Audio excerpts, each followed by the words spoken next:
bedroom. Yes, you're in the new Providence, where niggas get to snapping like they got no common sense. When we approach with confidence, revoking confidence. His offense stiff enough to throw the hardest to the fence. So raw is what he is, you can't stop it like jail runs. And ain't no topping him, he's opposite of well done. Rare without care, put clocks on the line. Comfortable with my flow, it's like I got Crocs on my rhymes. No, rocket science, fuck the What's going on, world? FO, baby. 50% fuss, 50% fantasy football, but 100% facts. MVO the Face, Fuss Network, man. We getting it popping here with these two gentlemen, man.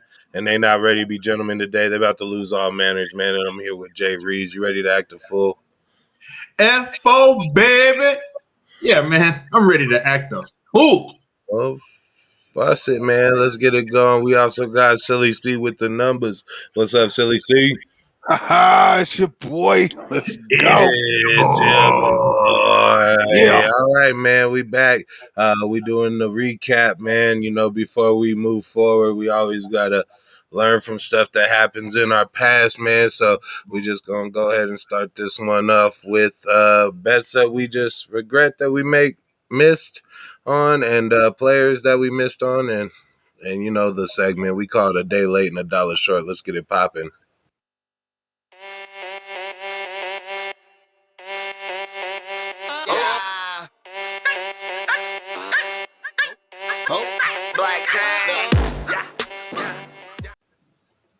All right, man. Day late and a dollar short. I'm sure we all learned some lessons over this weekend. I know I've been, me and wifey about to sell the house, man. All I've been doing is talking, man. And now I'm sitting here like, man, we got to get it in tonight. I got an event this weekend to let me get a plate, the event, battle rap event. So we just got so much going on. So we double potting tonight.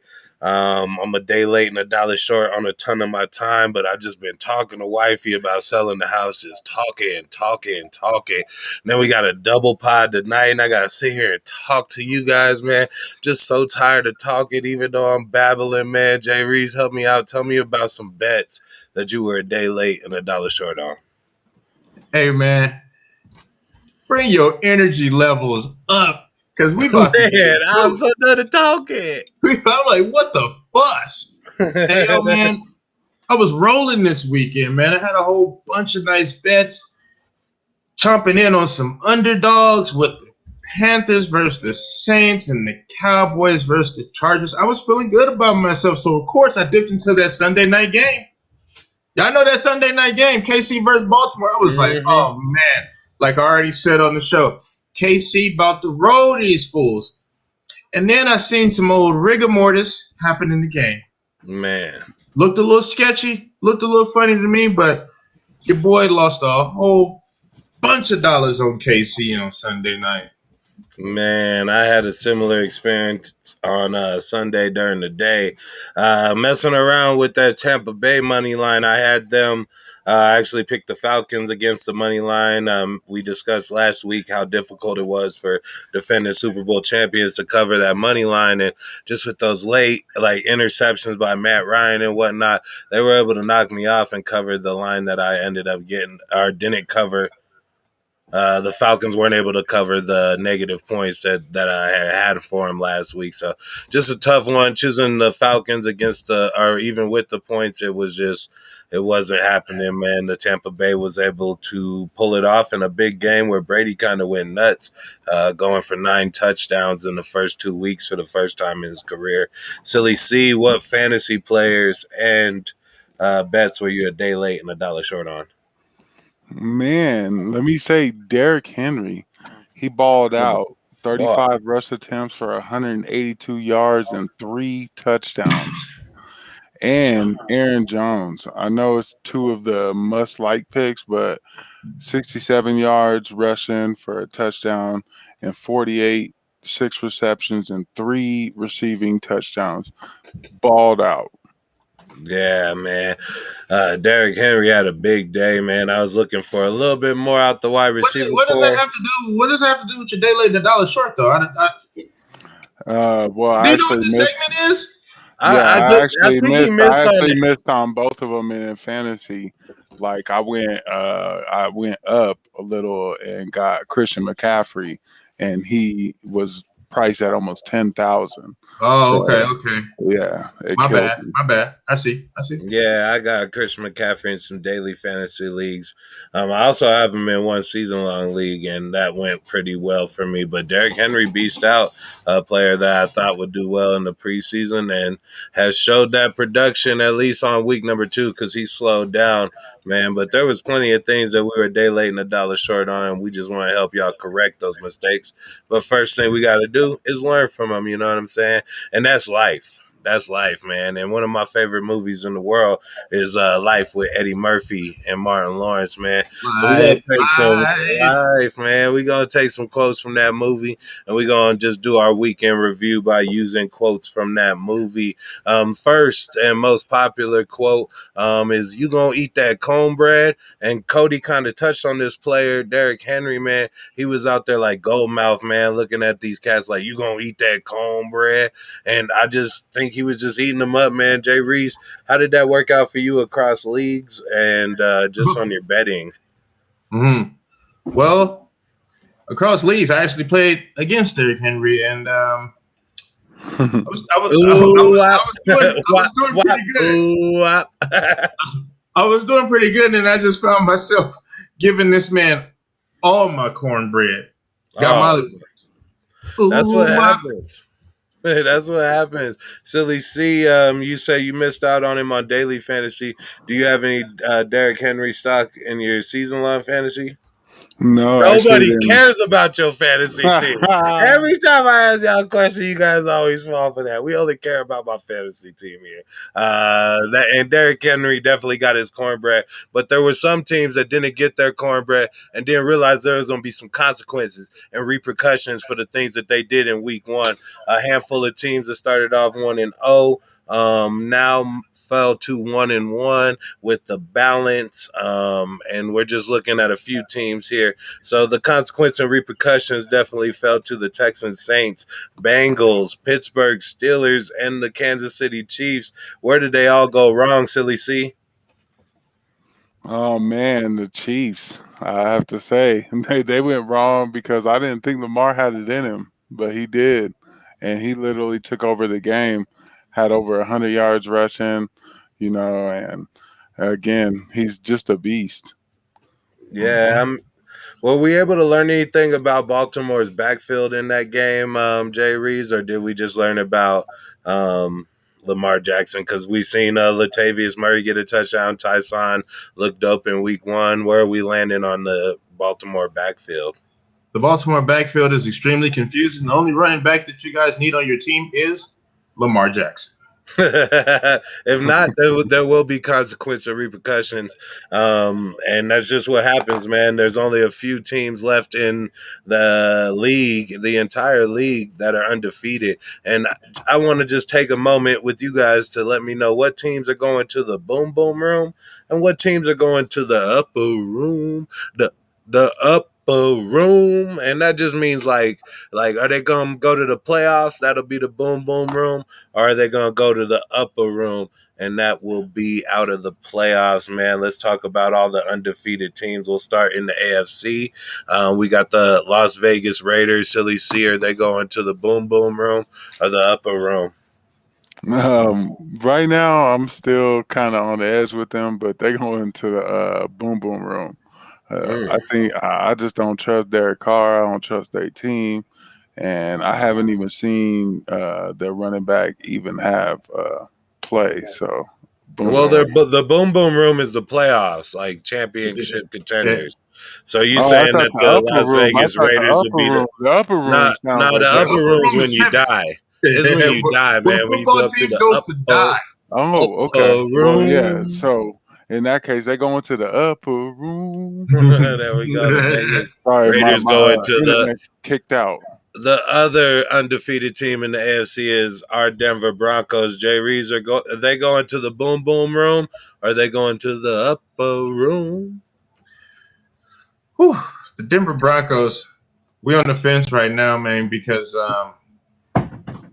they're playing some weak teams for the first 3 games, and these are all games that they should be winning. They got to win more versus the Jets.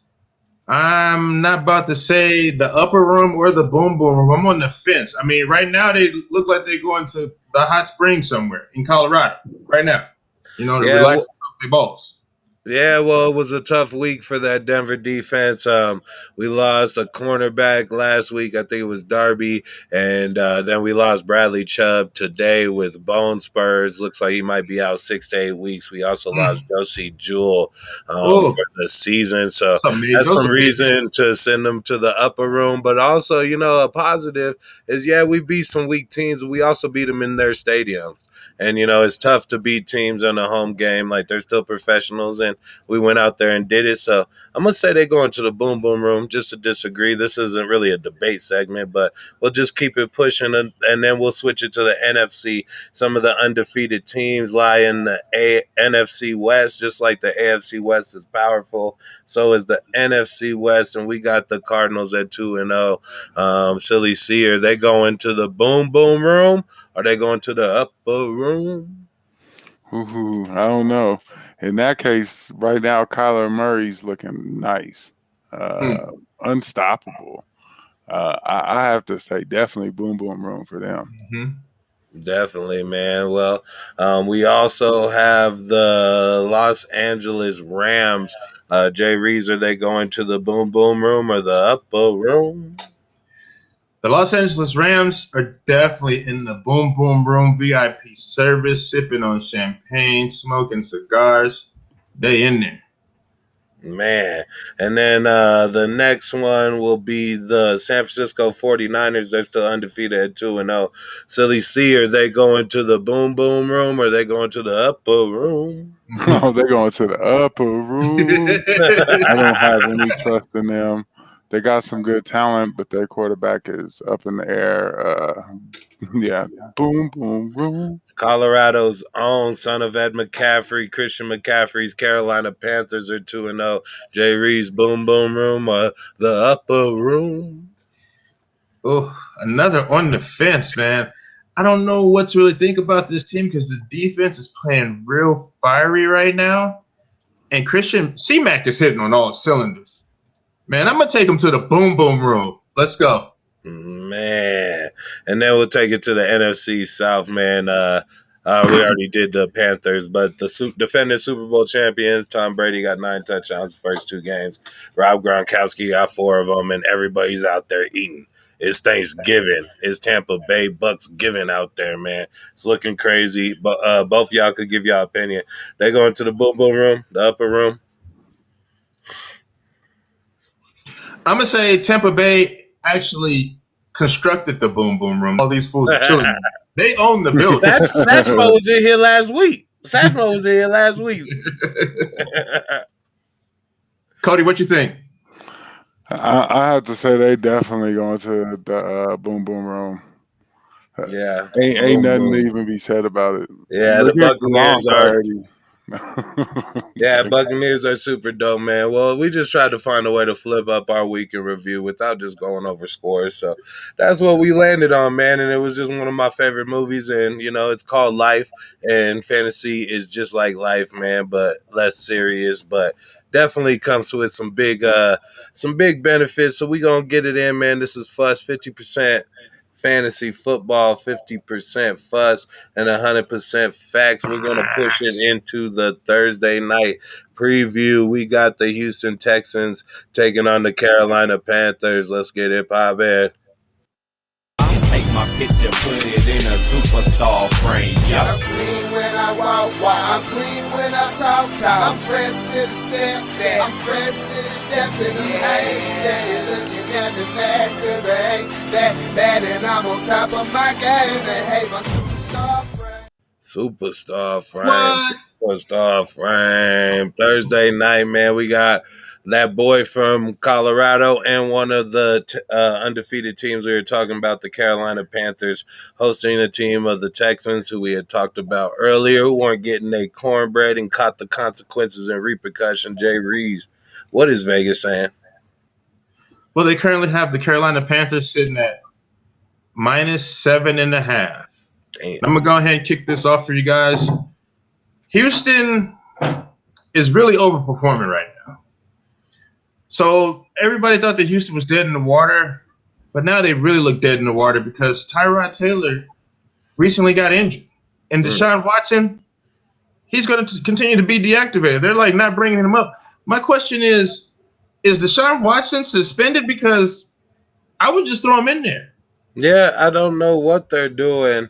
If he isn't suspended by the league and he's been charged with nothing, I don't think the acquisitions are enough to keep him out, and that's just kind of crazy to sit a player of his caliber if he's not on the commissioner's exempt list, and if he is technically eligible to play, he's just kind of like holding in. I've heard of holdouts, but he's a hold in.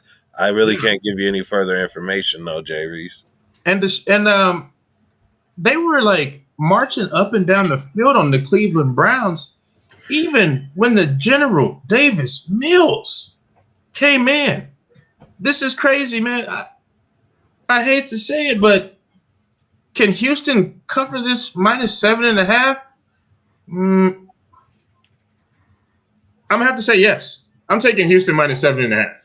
Ah, man, that's a straight out the trap house game, man. I'm gonna take Carolina to cover, but I understand on a short week it's tough to cover that hefty of a number. The one thing that I didn't see coming was how well that post Julius Peppers, post Luke Kuechly, Carolina defense was going to perform out there, and they're doing great. They're performing well. They're holding down teams. You know, I know Jameis wasn't lighting the world on fire even with 5 touchdowns. Nobody believed it, but they were able to keep him in check, and I believe they're able to keep Davis Mills in check and be able to win by at least like 9 points. I can see it falling on that. Silly C, where do you fall on that game? This is a very interesting one, but I'm not even going to spend a lot of time on it. Carolina is going to cover the points. I don't have any faith right now in Houston. Let's go. Yeah, so that would make Jay Reeves the dog catcher. Dog catcher.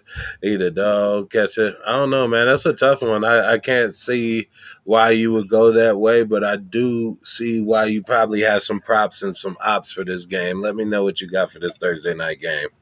Silly C, pull up your screen, too, and get ready for these position power plays. Jay Reeves, sorry. Go ahead and get to the props and the ops. Before I get into that, too, I just want to be mindful that by the time this game starts, the line may be -8, -8.5, and that's when I'm really jumping on it. But I have a classic versus battle here. DJ Moore versus Brandon Cooks. Yeah. Now, the boy, like I said, General Mills, he's going to be tossing that thing all day long to Brandon Cooks. They got Brandon Cooks sitting at 68.5 receiving yards and DJ Moore sitting at 67.5. Matt, who is the props and who is the ops in this situation? I'm going to have to say it's probably DJ Moore. He's got a quarterback that's got a little more familiarity with him, and I do think that he'll be able to do well with Sam Darnold. Davis Mills probably hasn't really thrown to Brandon Cooks because Brandon Cooks been trying to make up lost time with Tyrod Taylor because he doesn't have Deshaun Watson. So, I mean, I think as far as that goes, I'm going to take DJ Moore just for continuity as the props, and I would say that Brandon Cooks, even though he could do it in one play, I'm going to call him the ops for this game. Silly C. Ooh, in this case, I don't know. I don't like this one. It sounds like a trap, but I'm gonna call them the props. Yeah, it could. Who? Silly C, are you listening to us? Who's the props? What are we talking about right now? Sorry, no, say that again. Oh, man. So anyways, I'm going to – listen, man, I'm going to put it like this. I'm going to say Brandon Cooks, he will be – Brandon Cooks is the props. No, he's on my team. He's the props. Oh, yeah, okay, my head is hurt. Listen. Go ahead, Jerry. Save us. Save it. Save the whole pot. I'm just trying to agree with Silly C. Brandon Cooks is the props. I'm going to move off. Rapid fire. Silly C, keep up with me. C-Mac, over 86.5 rushing yards. Props or ops? Rapid fire. Matt, rapid fire. Ops, C-Max ops for 86 Okay, I got props. rushing yards. C-Mac. Over 44.5 receiving yards. I'll start it off. Props. C-Max and props for over 44. C-Mac, 2 touchdowns. Props. Ops. No, it's a C-Mac game. I'm going over on all these. He's the props. Yeah, it's going to be nice, man. It sounds good. And as a C-Mac owner, I'd love to see it, man. So I hope all those come to fruition. Silly C, why don't you go ahead and share your screen, and we can go ahead and get into these position power plays. Silly's going to give us a slick little 7 for this Thursday night matchup. He's going to let you guys know who are the top 7 players that you should be looking to start on the Thursday night matchup. Here we go. Number 7, we got Terrence Marshall Jr. Silly C, tell us more. Sneaky. Terrence Marshall Jr. Coming in 8 points, non-PPR, 11 PPR. All right, and then number 6. Number 6, we got Chris Connolly. 8 points PPR, non-PPR, 11 PPR. I kind of like him. Don't like him much though. Yeah, I'm not even familiar. Davis Mills coming in at number 5. Coming in at number 5, 14 across the board. I think he is very iffy, kind of questionable quarterback. We'll see how he plays. All right, and then number 4. No. We got Robbie Anderson. We got hello, my name is Earl Robbie Anderson in the building. Cody Anderson. Don't be a menace to South Central by drinking your juice in the hood. Love dog, baby. What'd you say about my mama Anderson? Then we go into number 3. We got Mr. Sam Darnold. I like him a lot. I think he's actually going to exceed expectations in this game. Definitely look out for him. Definitely. And then number 2. We got Brandon Cooks, Mr. Cooks himself. I don't like him as much in this game, but I do feel like he's going to be a standout. Definitely get him in your lineup. Well, you had him as the props earlier, so you must like him a little bit. Obviously. We're not going to dive back into that. We're not going to dive back. Number 1 is obviously that boy from Colorado. Mr. Christian. Cristiano Benaki. This boy nice. He definitely a speedster. Get him in your lineup. Very expensive, though. Yeah, it's super expensive. And one thing you worry about is starting a player on Thursday night and then having to look at a bad score all week. One thing that Christian McCaffrey has shown you that he's able to acquire points like no other, man. Like, he's only got 1 touchdown on the season, and he's the number 2 fantasy running back in most leagues behind Derrick Henry, who just had an explosive game last week. Jay Reeves, what do you think about that top 7? Oh, man, just trying to unpack this list a little bit. No, DJ gave me more on this list, and Brandon Cooks is at number 2. Something's not right here. Who's Chris Conley? DJ Moore is on the list. He's just ain't got a picture. So Chris Conley used to play in. He used to play with KC. He's a wide receiver. But with that being said, DJ Moore can make this list over Chris Conley and Terrence Marshall Jr. Chris Conley is a beast. Why you always got to be hating? Mr. Crowder. We ain't even gonna say much more. Oh, Crowder about to pop. But anyways, man. About to pop. Listen, I got a real sneaky one for you guys. Terrence Marshall Jr., yes, my third cousin. He could possibly get a touchdown this game. They've been really trying to force the ball to that man. I'm telling you. C-Mac, I'm telling you all day, man. Go over on all his props. Get him in your lineup. He's about to have an awesome day. And I really do think that Brandon Cooks will be a sneaky little add to your lineup, man. Y'all haven't seen Davis Mills play. He ain't that bad. But that's not a reigning endorsement. Jay Reeves, if you was like, yo, I want you to I would like for you to date my sister or my wife's sister, meet this guy. He ain't that bad. Like, he ain't that bad. That's your reigning endorsement. Like, Davis Mills, he ain't that bad. Like, you think that's a logo or a tagline you want to go by? I'm going to tell you right now. I'd rather my daughter bring home Davis Mills and Robbie Anderson. Hey, that might be racist. That might be racist right there. You might be over there doing some get out shit, man. But we just never know how to fold with these top little power positions, man. But that's why we here to break down your Thursday night games as well as your Sunday night games. Make sure you tune in with us. We're gonna have more content. Tonight's a double pod night, so we're just gonna hit you Wednesday, Thursday, Friday. We got heat coming from you. Look out for us. Run the Lines coming soon, and subscribe to the channel. If you fuss with us, subscribe so you stuck with us. Let's get it, gentlemen. F4. Boom!